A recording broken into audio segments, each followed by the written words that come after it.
you, Matt, and a warm welcome for the summit. Thanks, Maren. Thanks, man. Hello, everybody. How are you all? It's very strange asking questions into a wall of silence, but I hope you're well. And yeah, thanks for asking. I'm really well too. I'm really pleased to be here this morning, and it's a huge privilege to be able to introduce this morning's keynote, Charlotte Webb.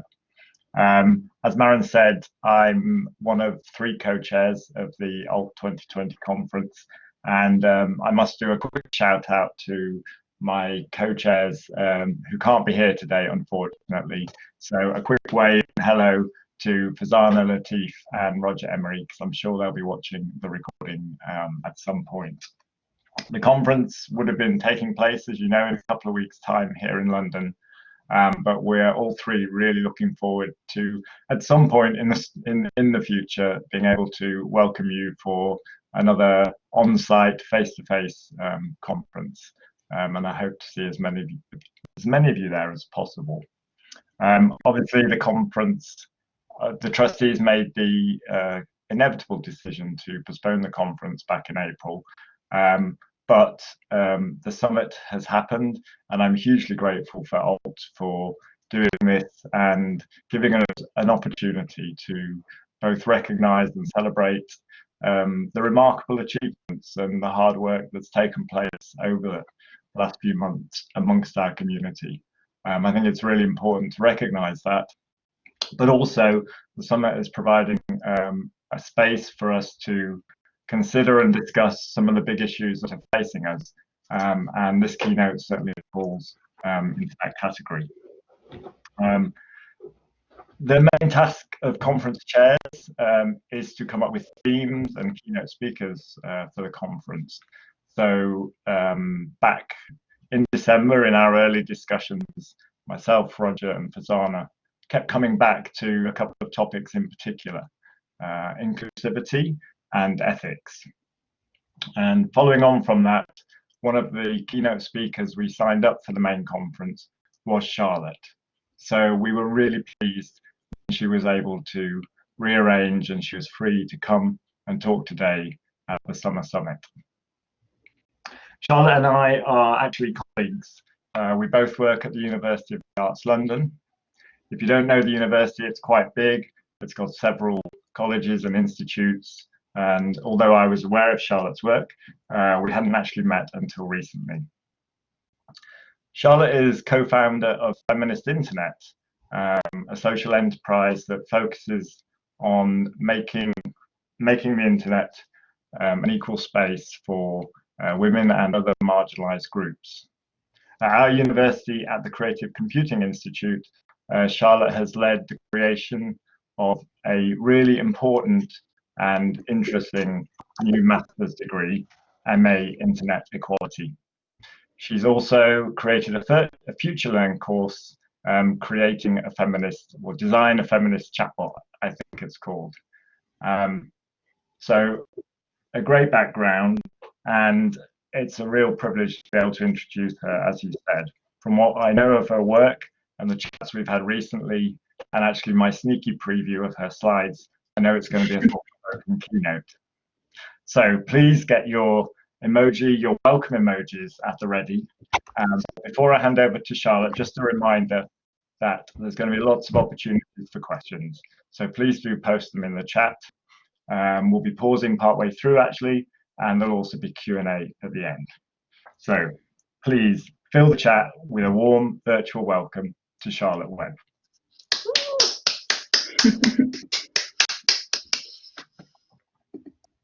Hi everyone, thank you so much, Matt, for that lovely introduction. Just sharing my screen now. And thank you so much to the whole team for putting on this brilliant conference and for making it feel so welcoming and friendly and amazing.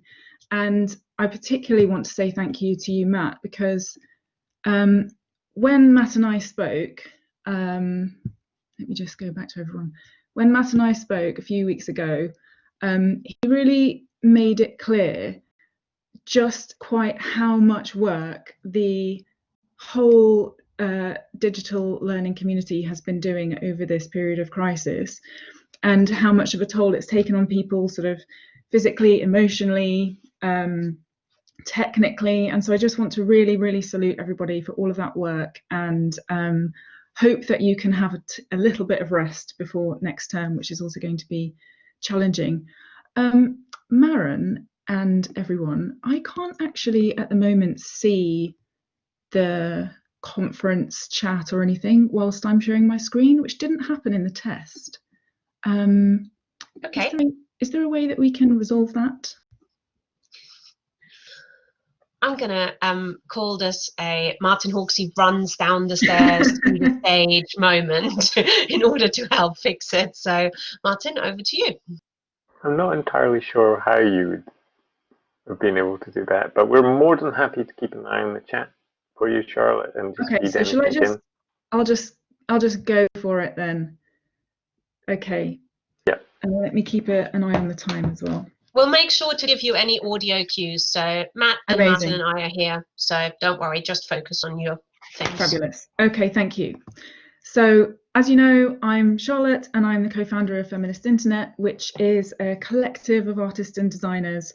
And our aim is really to disrupt inequalities in internet systems and products and services by educating and equipping both the people that build them and the people that use them. And we do that by bringing together technology, feminism, and art and design practice in workshops, in consultancy, and in creative product development.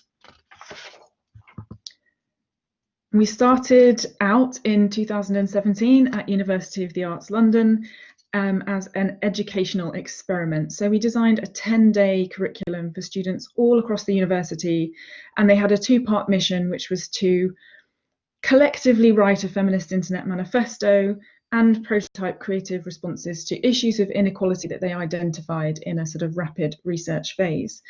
And we showed the results of those 10 days in a seminar, and Feminist Internet just magically and extraordinarily snowballed ever since then. And these are some images of some of the stuff that we've been doing. We've actually been all around the world running workshops, giving talks, meeting people, and we have worked with corporations, with NGOs, with cultural institutions. We've developed a podcast, we've built a chatbot, we've run lots of events, and it's been a really amazing and extraordinary journey. But I think the most amazing thing about Feminist Internet for me is the people in the collective and the way that we are able to navigate what can sometimes be quite challenging terrain as a group. And I think for me, it's that group dynamic that creates the care that this conference has been exploring, and the care that I think is really needed to face up to social injustices. So today I'm going to talk about how I think that feminist approaches can help us understand and intervene in some of the ways that inequalities get amplified by technologies. And I'm going to talk about that both in the context of the crisis and also in relation to Feminist Internet's work. So I wanted to begin with this question, and I was going to be monitoring what people were saying about this in the chat, but I can't see it, so maybe someone can tell me. I'm sure that many of you that were, hello? I was going to say, sure, we'll monitor the chat for you. Thank you, brilliant. Yeah, so I'm sure that many of you who were in Angela's amazing session yesterday already have answers to this question, because it's what we were really discussing. But for me, one of the things I've been reflecting on so much over this period is the fact that algorithmic systems and, you know, the pandemic, they both expose and amplify structural social inequalities. So even though they appear neutral, right? And think back to how much that phrase, the virus doesn't discriminate, was used, certainly at the start of the pandemic. And we discussed this yesterday in the context of the A-level results. And I think Angela made a really amazing point about how the current government is so enthralled to technologies that they perhaps don't always see how problematic they can be. But I actually wanted to give another example aside from the A-level results, because it's been a bit more studied in detail. Sorry, the reference is a bit cut off, but all the references are in the Google Doc that I shared earlier. So in 2019, researchers published a paper in Science magazine that spoke about how an algorithm called Impact Pro was racially biased. And this is one of the largest commercial risk prediction tools that's used by healthcare providers in the US. So it's used on about 200 million Americans. And what this algorithm did was it flagged patients that might benefit from extra care based on how much they were predicted to cost the medical system in the future. And relatively healthy white patients were more likely to get priority over sicker Black patients because Impact Pro relied on previous spending. And that was historically lower for Black patients because of systemic inequalities in wealth and in access to healthcare. And what was really important about this case was the fact that Impact Pro didn't actually explicitly use data on race to make its predictions. The data was taken from historical insurance claims, and the data included things like age, sex, insurance type, diagnosis code, and things like that. And because cost or previous spending was used as a proxy for health, what happened was that what a person costs the healthcare system obviously depends on the barriers that they face to accessing it, right? So for Black patients, those barriers included things like having less access to transportation, competing demands from jobs or childcare, perhaps having less trust in the healthcare system itself. And so by using cost as a proxy for health, the algorithm reflected these biases without even collecting data on race. The good news about this story was that the manufacturer of the algorithm actually read this paper and worked together with the researchers to tweak the algorithm. And by doing that, they were able to reduce the bias by 84%. So going back to what we were talking about with Angela yesterday, tweaking the algorithm isn't going to fix the problem, because the problem is in those barriers to access to healthcare amongst marginalized groups. But it is really heartening to see that if you design the algorithm slightly differently, you can get a much better result. And what I've been thinking about is how COVID-19 has sort of become another kind of system that, oh no, sorry, that's my calendar notifications, you don't want them. It's become another system that brings these intersecting inequalities really starkly into light. So here are just some examples statistically about women and COVID-19 from this research at University of Exeter. I will read the stats just in case anybody can't see the slide. So 81% more of women are 81% more likely to have had an anxiety attack than men, 8% more concerned about spreading the virus than men, 96% more likely to have lost their job, 14% more likely to work in close contact with infectious diseases, and etc. And they also donate to food banks 31% more than men. Obviously, racial inequalities, as we were discussing yesterday with Angela, have also been exposed. So 70% of UK health and social workers who died were from an ethnic minority. In the UK, Black African groups were 3.24% and Pakistani groups 3.24 times and 3.29 times more likely to die. In New York, coronavirus was killing Black and Latinx people at twice the rate of white people. And Black, Asian and minority ethnic people are 54% more likely to be fined under coronavirus lockdown rules than white people. And so as with Impact Pro, race and socioeconomic status are clearly intersecting factors here. And as Angela said, this is not a genetic disadvantage at play. So far, a little bit so bleak, so sorry about that, but I wanted to sort of set out the kind of canvas for the rest of the talk, which is going to look at how I think feminist approaches can help tackling some of these social inequities and create the kind of care needed in a crisis or just in complex times. So our motto at Feminist Internet is that there is no feminism, only possible feminisms. There is no internet, only possible internets. And for me, possible feminisms are kind of different manifestations of the fight for gender equality and social justice that respond and morph in relation to cultural shifts and changes. And they're kind of possible feminisms because there isn't one way to enact them. And this motto is really getting at several different things. So firstly, the feminism that we're grounded in is intersectional feminism. So it looks at the different structures of oppression and how they intersect with each other to form unique modes of discrimination. That's a really important kind of grounding for us. So we can't, for example, look at gender without also looking at race or class or other defining characteristics.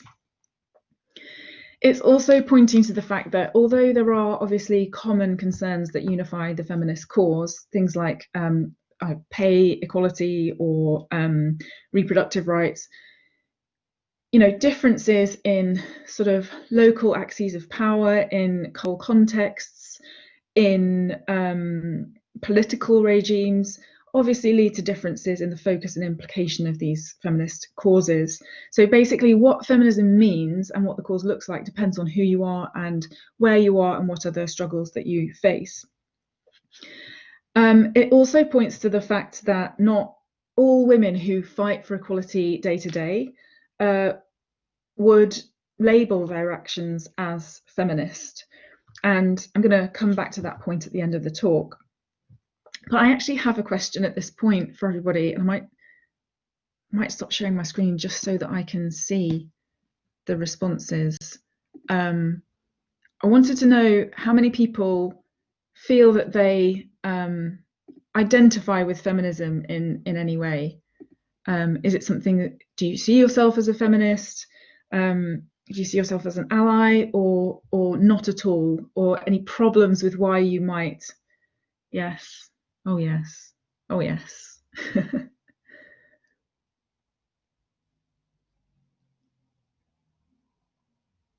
Okay, strongly. Okay, wow, this is amazing. We've got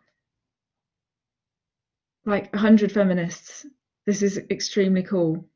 Yes, but don't like the word as it has too much baggage. Thanks, Anne. Yeah, that's a really good point. And one of the things that we do have to do, particularly in, dare I say it, corporate contexts, is get past the barrier of those negative associations and connotations with feminism. Charlotte, when you've shared your screen, you can then click on the chat icon at bottom right. I really hope I can do that because I didn't see any way to do it, but let me try.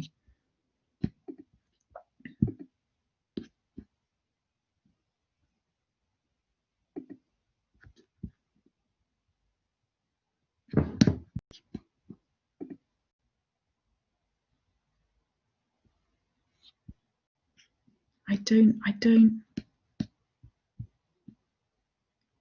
don't see how I can do that. No. Okay, I'm gonna just keep going. Okay. So the other thing that this motto kind of points to is the fact that dominant narratives of feminism really do need to be dismantled and histories retold to centre the very vital activism of women outside of white and Western feminism. And I see those other histories also as kind of possible feminisms. And this issue of history and the constructed nature of it was a brilliant discussion point with Angela yesterday as well. But this point is really, really beautifully articulated by an African proverb, which was quoted in an interview with Mwana Hamisi Singano, who's the founder of an African women's COVID-19 hub. And this is the saying: until the lion learns to write, every story will always glorify the hunter. So as long as dominant narratives stay dominant, they are going to rule. So it's really, really important that we contribute to foregrounding these alternative histories. And I'm sure that many of you interested in decolonising the curriculum are doing that already. Really sorry, that's the answer machine going. So hopefully we're not going to hear my parents' friends leave a message on the answer phone. Anyway, I had an experience recently which taught me something I think really important about this. So as Matt mentioned, I've recently created a course for FutureLearn in partnership with the CCI and the Institute of Coding, which is called Design a Feminist Chatbot. Shameless plug, you can go and take this course for free right now. But in this course, there was a video that introduced a history of feminism. And it was there because we knew that lots of people coming to do the course wouldn't necessarily have any grounding in sort of feminist history or theory. And it sort of included the conventional narrative about the different waves of feminism. But with that said, I tried really hard to communicate that Western feminism was historically very exclusionary, that Black feminists had to really fight for recognition in the movement, and that dominant accounts of feminism have been centered around white middle-class women. But there was very, very robust criticism about this video because it wasn't written from a global enough perspective and it wasn't decolonized enough. And that was absolutely right. It was a huge oversight and a blind spot. And initially, when the comments about this started to come in, I felt pretty terrible. I felt really called out. I felt really ashamed that I'd had such blind spots. But once I got past that, it was a really, really good opportunity to engage quite meaningfully with the community. And I took very active steps to rewrite the content and to be transparent about those changes and why they happened. And that had an extremely positive response. And I'm just sharing that because I do really feel that feminism is a process and that we've really got to learn as we go and be accountable for that learning. And, you know, you can't know everything about every struggle, but what you do have to know is that you shouldn't really be at the center of every debate or every form of activism or every cause or every form of cultural production. And, you know, we all will have blind spots, and usually the best way to deal with them is to be involved with as wide a group as is possible. So I was just really, really grateful for that opportunity. And following on from this point about who should be sort of centered in forms of activism and resistance and of blind spots, I just really want to acknowledge the crisis of racism that's been playing out. And obviously it's nothing new, but playing out so starkly against the backdrop of COVID-19, because it's raised so many questions for so many people and so many institutions, which is a good thing. And I was really, really grateful for Angela's brilliant discussion of this yesterday. There's obviously a huge amount of work that individuals and communities and institutions need to do to address all of our complicity in racial injustice. And I know that lots of you will have started that work or been doing that work in your own context. And I know that we've got a way to go in Feminist Internet as well to make sure that we're building anti-racism into everything that we do. But I just wanted to show or share a few things that we did during this period. We wanted to respond very practically following the death of George Floyd, because we knew that although it was extremely difficult, we weren't living through the sort of acute trauma that our Black friends and peers and colleagues were. So one of the things that we did was write a template for people to email their MPs and ask them to put pressure on Parliament and stand in solidarity with the Black Lives Matter movement. And the letter had some specific requests in it, including education reform. you can access it at this URL. And if you go to that URL, you will also see a link to how you find your MP. And actually, the ex-boss of one Feminist Internet member sent it to Corbyn and got a very nice, comprehensive reply. So that felt really amazing. And this particular post on Instagram had about 6 or 7 times more engagement than typical posts. So we knew that people were really keen for these kind of practical support mechanisms. We also opened up our direct messages for questions from white people who were trying to make change, who were feeling confused and didn't know what to do. And we were inspired to do that by Gabby Edlin, who is an amazing activist who runs an organisation called Bloody Good Period, which I recommend that you support. We did this because we and Gabby had seen that there was just this exhaustion in the Black community from being constantly asked what to do about racism by white people, and so much discussion about how that labour should not be put on them, especially at this time.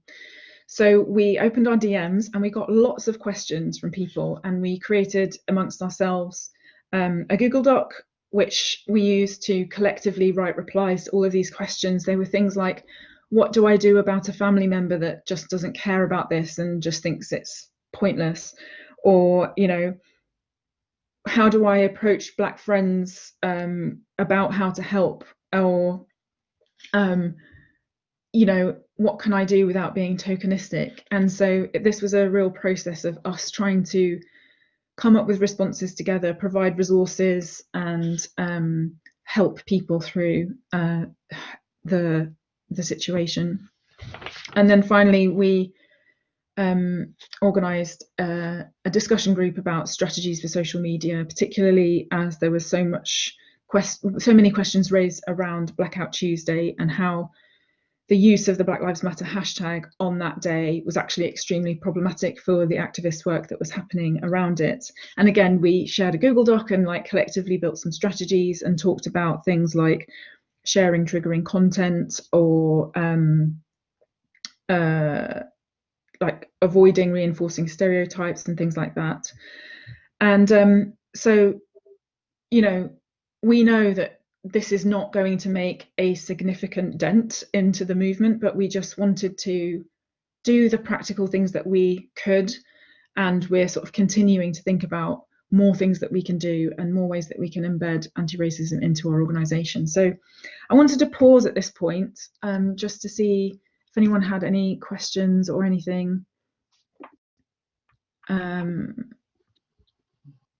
Okay, we've just had one question come into the chat actually, Charlotte. So okay.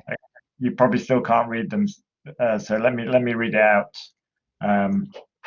So it's from Tim Franson. Are you having a look anyway? I'm having a look. Okay. I'll give you a second to read. It's probably easier that way. Tim. Hello, Charlotte. Your thoughts on the concerns of tech giants and commercial platforms, including the ones we're using now, and associated values/cultures that have colonized the university's communications infrastructure, which has been further entrenched during the COVID-19 crisis?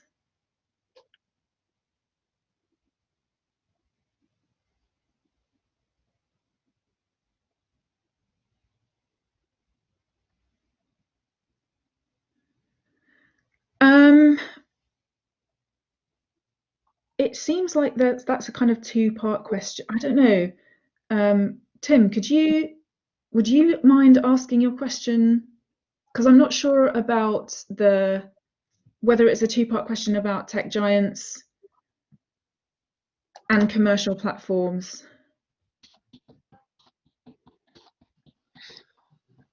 We'll give Tim a mic if he can. That would be great. But in the meantime, I think there's a couple of other questions while we give Tim a mic in the chat, Charlotte. And one of them was from David White, who asked, should the lion use the same language as the hunter? So a bit of a metaphorical question from Dave here. We also have a question from Moira, which is around whether you see AI having any useful role so far. Okay, so to the question about should the lion use the same language as the hunter, thanks Dave, metaphorical question. I think that the lion should be guiding the hunter about language, and the hunter should learn to listen to the lion about language, because the lion, well, first of all, the lion isn't one thing. The lion is a hugely diverse, multiplicitous group that doesn't have one perspective.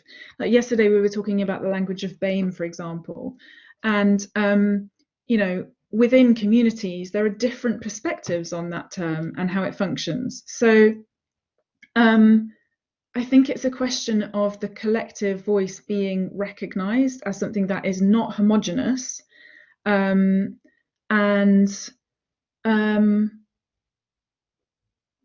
that should lead the hunter to thinking about language in new ways, right?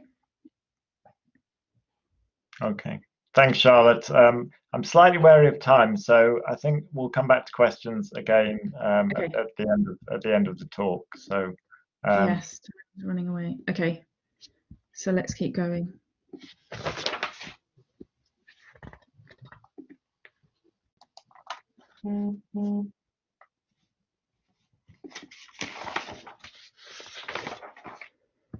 So one of the other things that biased algorithmic systems and COVID-19 inequalities have in common is that they can and they are being challenged by sort of cross-cultural and intersectional feminist approaches. So just a few examples. This is the ENCODE project, which is a program that is centered around the ideas and values found in Algorithms of Oppression by Sophia Umoja-Noble. This is the Data Feminism project, which is, well, actually there's a lab now out of MIT. So this is thinking about data science and ethics informed by intersectional feminism. This is a feminist response to COVID-19 website. This is like a volunteer online data repository of information that's focused on feminist actions and principles and policy responses as well. And this is the COVID-19 online hub, and Mwanhamisi Singano says that Africa has no shortage of feminist scholars and analysts who can expose whitewashed and male-oriented COVID-19 responses. African responses to COVID-19 need to be guided by African feminist principles which take care of those currently marginalized and lay the ground for policies to evaluate emerging marginalization. And then wider global calls for feminist responses include this Kvinna till Kvinna Foundation from Sweden, which promotes women's rights in conflict-afflicted countries. And they've implored their government to advocate for a feminist perspective in the COVID response. A policy brief from Oxfam India recommends that a feminist approach includes explicit analysis of gender power relations, and the Hawaii State Commission on the Status of Women has introduced this feminist economic recovery plan. And what these things all have in common is that they do advocate for an analysis of gender power relations amplified by the pandemic. They focus on the impact on marginalized groups. They center gender equality and social justice in the process of rebuilding society. And they emphasize the importance of feminist approaches to policymaking. So those are broad global feminist responses to the pandemic, which I have found incredibly heartening and interesting to watch. But I wanted to now move on to talking about some of the ways that I think feminist responses can help, specifically when thinking about technology development. And one of the key kind of methods that we use at Feminist Internet is to use a tool called the Feminist Design Tool, which is a set of principles that we've developed over the last couple of years. They were originally inspired by a piece of work by Josie Young, who is a feminist AI researcher, but now also program manager in Microsoft's Ethics and Society team. And she wrote a paper back in 2017 called Feminist Chatbot Design Process, which aims to help chatbot designers avoid perpetuating bias in their designs. And we were really inspired by this. You can access the document at this link if you want to look at it now. But we could sort of see that for it to be really practically applicable for students, it might need to be made a bit more accessible and have a kind of graphic treatment. So we did that, and you really don't need any previous experience or knowledge to pick this up and to use it. And you can adapt it to a range of processes. I've even used it in a bra making workshop, which was a lot of fun. So it has 8 sections, and they all contain kind of prompt questions for anyone that's designing a piece of technology or a bra or whatever it is. So the stakeholder section is about thinking really carefully about who we're designing for, considering any specific needs or barriers they might face, and asking if there are any opportunities for meaningful co-creation or participation. And this section was originally called users, and we have had a lot of discussion internally about that term, because we felt in a way that it emphasized the idea of people as less active consumers of technology rather than creators. So we tried out the term stakeholders instead, and we had, generally speaking, a very positive response to that, because well, we thought that it was a way to imply more strongly that people have a stake in the technologies that are being created. But one participant on the Design a Feminist Chatbot course pointed out that amongst Indigenous communities, the term stakeholders have very negative colonial connotations. So again, another example of language and how it needs to be so sensitively handled and understood from many different perspectives. So going round to the right, the purpose section is about encouraging people to try to design technologies that improve rather than damage environmental or social or economic outcomes, and consider whether it actually does address the need of the stakeholders that are being designed for or ideally with. Context is about looking at how technology obviously doesn't sit in isolation of political and social, economic power dynamics. So, you know, an example would be track and trace technologies being developed in a context where Black and minority ethnic people are 54% more likely to be, you know, stopped for like contravening COVID rules. Team bias is about looking at our own assumptions and biases and reflecting on them and trying to be very aware about how we might be unconsciously embedding those into our designs. Design and representation is about considering whether we're reinforcing any stereotypes with the way that we are actually presenting technology. So think Alexa being typically characterized as female. Conversation design considers what a feminist voice would be. That's obviously a bit more of a philosophical question, but there are also more practical prompts in there about empathic, inclusive language and images. Data is about monitoring data bias throughout any kind of process, and architecture is really acknowledging the sort of ecosystem in which technologies are developed, like infrastructure, hardware, software, etc., human labour, and trying to look at where there might be inequities in that whole sort of supply chain. So I'll show you a few examples of how this tool's been used with students. Firstly, in a fellowship at the Creative Computing Institute in 2018, where we were looking at designing a feminist Alexa. And this work was really a response to the ways that personal intelligent assistants like Alexa are problematically characterized as female, and also, especially at the time, were poorly designed to respond to the extraordinary amounts of abuse that they receive. So we designed 2 3-day workshops for students to explore these ideas. And what we did was map the tool to every stage of the workshop, as you can see here.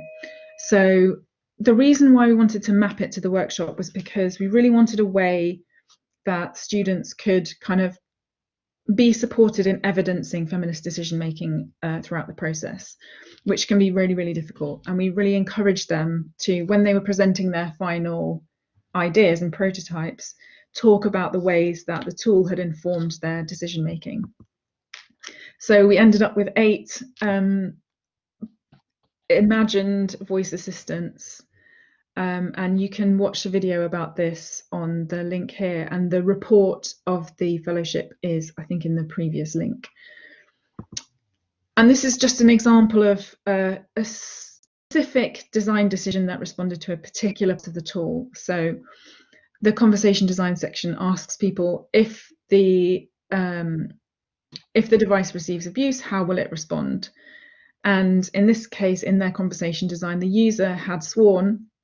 User says, for F's sake, Paige, that's not it. Paige was a like a voice assistant that would help students find credible research sources. So the person that's using it swears at Paige, and Paige says, please be polite, I'm not a human, but abuse is not acceptable in any way or form, which would have been a really great response, or something like that would have been really great for Alexa to say when it's called a bitch or a slut, rather than like, I'd blush if I could, which was what it was originally programmed to say. We also used the tool in this Coding a Feminist Alexa workshop, which was really, really interesting and challenging. We did that with Catherine Breslin, who was a former Amazon Alexa team member. It was really challenging to teach people to learn Python in an hour, code an Alexa skill, and like learn about the tool, but we did manage it. And we created a booklet that takes you through the whole process, which you can access on this URL. I'm rushing a bit because I'm really conscious of time. I've nearly finished. And this was a intensive chatbot course that we ran at the CCI last February, which was looking at how can we create chatbots that tackle online abuse. And we hadn't previously done any courses where we took one topic for everybody to work on, but we decided to do it here because we'd found that if we didn't, the research that students would do in the beginning of workshops was a bit thin. So we really, really heavily front-loaded this course with guest lectures from experts that had been working in the field of harassment. And I think that that's a very strong part of the feminist approach, is that you're sort of connecting work that's being done rather than trying to reinvent the wheel all the time. I was going to show you a video of that workshop, but I'm not going to because of time. So, you know, we started out today talking about how technologies reflect sort of social inequalities. And I know that one tool or one kind of methodological approach isn't going to fix that, but we have really been finding that working with students within this framework is changing their perspectives and getting them to engage with tech development in a much more critical way. And it's been really, really heartening.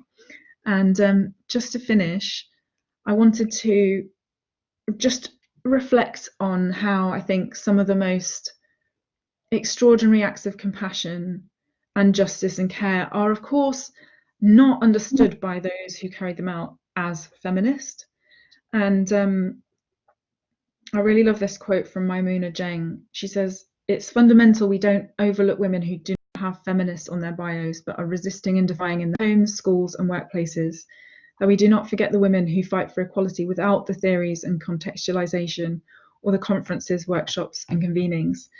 And it just really makes me think that possible feminisms like already exist in a lot of places, but that we might not have expected. And the more that we kind of recognize them and celebrate them, is maybe the more likely it is that we can kind of foreground the lion and not the hunter, to go back to that metaphor.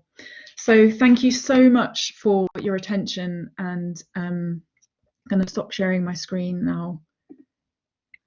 Really love to hear. I'm going to go. Thank you, Charlotte. Thank you very much.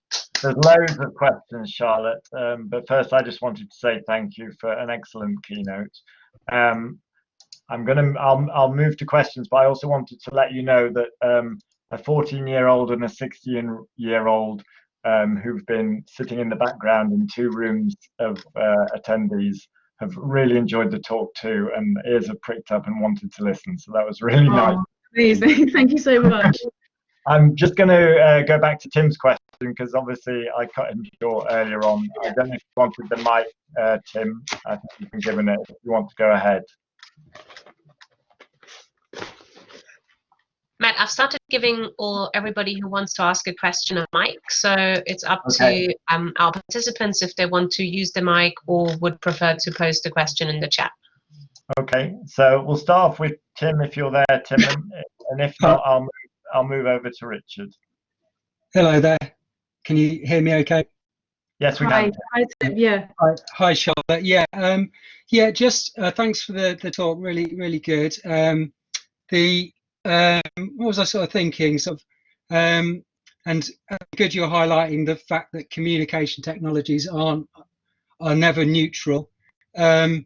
I guess it's more, rather than introducing it to the classroom, it's more institutional. I think it's more straightforward, delivering ethical things in the classroom space, particularly when institutions want to look like a good corporate citizens. It's more a question about infrastrucures of the university, the neoliberal university, and maybe just your thoughts on that. And I very much like your feminist design tool, and whether something, let's say at UAL, is the institute got a procurement design tool or a procurement tool in a similar vein, or is it just doing the usual thing, let's Zoomify this, let's get Blackboard that, and not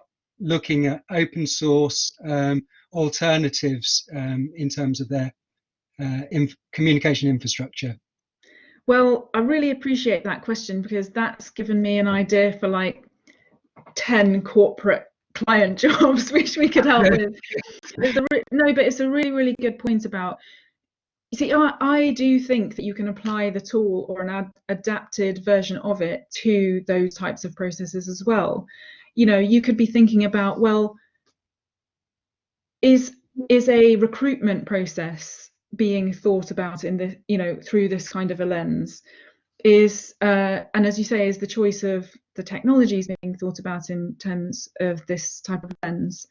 I am not responsible for deciding what technologies are used in an institution, and so I can't answer that question from my own personal experience. I do think that where, for example, with the CCI, I know that decisions about what technologies to use do consider ethical issues, but whether or not there are always alternatives that are viable, that are ideally privacy preserving, for example, or ideally ethical, I'm not 100% sure. And I think that's part of the problem, isn't it? That I know that there are problems with something like Zoom, but sometimes it's used just because it's the most practical and viable option. So it's about, and that's an analogy for the whole question of, well, should we all be using like Facebook, Apple, Google, Amazon? Should we be buying stuff from Amazon when we know they don't pay the taxes and it's a really dodgy organization? But the trade-off kind of wins out for, you know, on demand and stuff like that. So I think it's really difficult, but I really do like the idea of applying the tool to procurement processes. So thanks. Okay, thank you. I'm just going to try and sneak a couple of questions in before the end, because I'm aware that we probably need to finish on time for other sessions. So there's a couple of questions, Charlotte, that got upvoted in the chat. So very quickly, Richard Price was asking, could the questions in the design tool be equally applied to other groups such as ethnicity? Yes, but I do think that when you apply it in different contexts or with different focuses, you need to revise and modify. And also, I would say that if it was going to be applied specifically in that context, I would want to work with Black people and people of colour to make sure that it was doing the right thing. I wouldn't want to sort of import it without quite a lot of specific thought. Okay, thank you. Another question that was upvoted was, has anything changed with Alexa after all this work? Did any tech companies take any notice? Yeah, actually, there have been some changes, which has been really heartening as well. I think one of the significant moments was the UNESCO report that came out that was called "I'd Blush If I Could," and I think that had quite a bit of traction. And so yeah, like a disengage mode was introduced. They improved the conversation design around responses to abuse. There are more options around voices that you can pick. I don't think it's necessarily kind of completely ironed everything out, but I think there have been attempts to make things a little bit better at least. Great, that's really wonderful to hear. I'm going to sneak in one more question, but it was asked quite a while ago, and we might want Moira to take the mic. She was asking, do you see AI having any useful role? But I don't know if Moira's got the mic, if you want to expand on that. Moira's just in the chat, so. Okay. Okay. I mean, I do think that AI has the potential to be helpful in certain contexts, but as we were discussing with Angela yesterday, we really need to look at what are the structural and social inequalities that AI amplifies. And the main thing is to make sure that when we're building AI systems, those things are at the forefront of everybody's minds. What are the unintended consequences of the systems that we're building? How do they potentially impact marginalized groups more negatively? How is the data being used in these systems already containing historical biases? So yes, I do think it has potential to be helpful, but there are so many things that need to be considered along the way. And I'd say if you want a really interesting discussion about track and trace, listen to the Guardian's got a Science Weekly podcast about track and trace with Carly Kind and Sita Pena Gangadharan, and it's brilliant. So check that. Okay, Charlotte, I'll have to stop you there. It's always a sign of a good keynote when there's 100 unanswered questions sitting in the chat. So really, thank you so much for coming today and doing a keynote for us. I'm sure everybody's going to join me in giving you a huge thanks for today's keynote. Thank you so much.